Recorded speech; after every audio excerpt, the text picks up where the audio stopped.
Okay, so yesterday we looked at Pythagoras' theorem and we did a bit of a review on it. And we looked at simply finding the hypotenuse, and I expressed the importance of making sure you know how to identify where the hypotenuse is on the right angled triangle. And then we looked at the rule c squared is equal to a squared plus b squared. So we went through this process of how to find the hypotenuse. So today we're now going to be looking at finding the shortest side. So looking at our very first example, same thing as what we did yesterday. We need to write the rule out. C squared is equal to a squared plus b squared. So once you've got that written down, you then can replace it with the relevant numbers and letters. So we go back to our triangle and we label it. The hypotenuse is the most important, so wherever that 13 is there, that's where my hypotenuse is. I don't really mind which one you call A and B, it's more your hypotenuse. So it's 13 squared is equal to x squared plus 12 squared. 13 squared is 169, so we now tidy this up a little bit. And 12 squared is 144.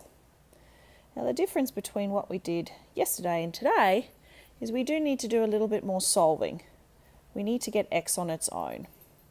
So step number one, I need to remove this positive 144. So I'm going to subtract 144 from both sides.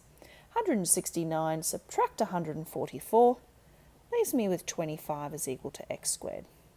X is not quite on its own yet. We now need to do the square root of 25. And that gets rid of the little 2 on the x. So therefore x is equal to 5. Remember, working out is really important. So do as much as you need to ensure you get the right answer to avoid making those silly mistakes.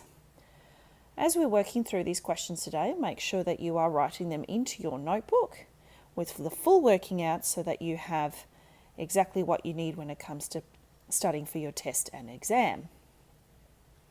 Okay, so example number 4, slightly different in the sense that we now will need to use our calculator to help us with example number 4. We need to find the letter M, that side, and they want it to 1 decimal place. So similar as before, we need to write out our rule, c squared is equal to a squared plus b squared.